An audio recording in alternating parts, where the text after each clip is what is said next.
Hey everybody, it's my turn again for the Minister Moment.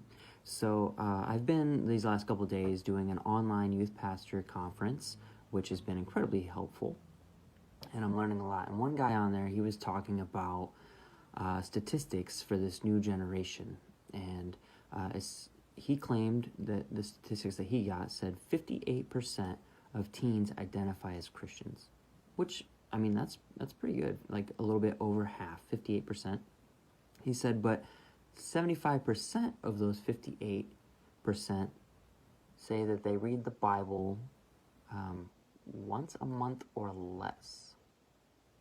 And I'm not usually a huge statistic guy because, I mean, how do they're not always the most accurate, but I took those two, multiplied them together, and I think that's how you would get that 15% of youth are reading their Bible more than once a month, which I could have that completely wrong. I don't know, but the idea behind it is, are we really prioritizing the Word? Like, that's something that I've always really struggled with, is reading the Bible consistently and intentionally. I've always kind of been more of I'll read it whenever I feel like it, or I'll read it whenever I kind of get time. And there's been several people in my life, Pastor Joe, you're out there, that have always challenged me to really dig into the Word, dig into it daily. So I was reading Psalms 119, verse 11. It says, "I have hidden your word in my heart that I might not sin against you." And this concept of hiding the Word in our heart, in order to hide something, you have to be in possession of it first. You can't hide something that you don't have. So if we're going to hide the Word in our heart, we have to first know what the Word says.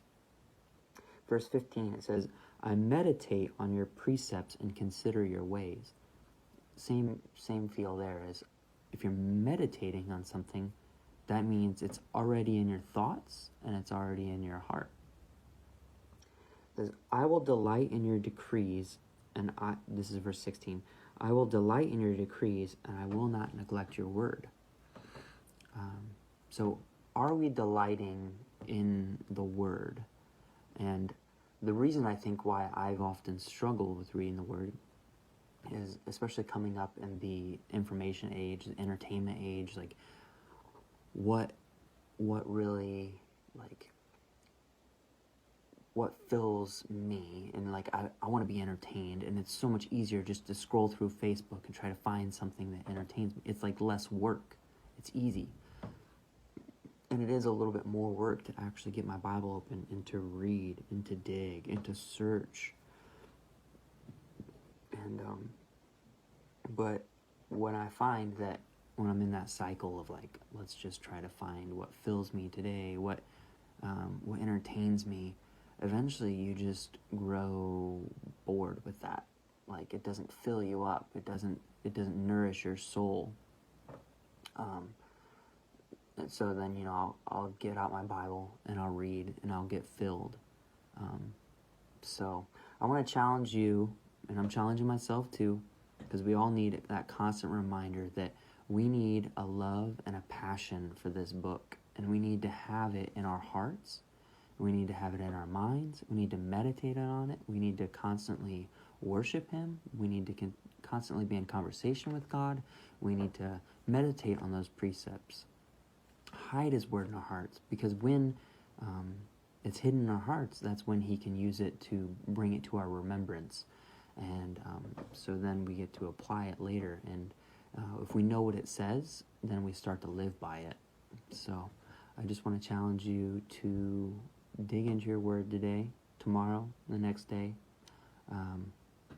And you don't have to be like, okay, today I'm going to read the entire chapter or book of Genesis. Just pick something, whether it be a passage, a verse. You could read an entire book if you're a big reader, but just read it.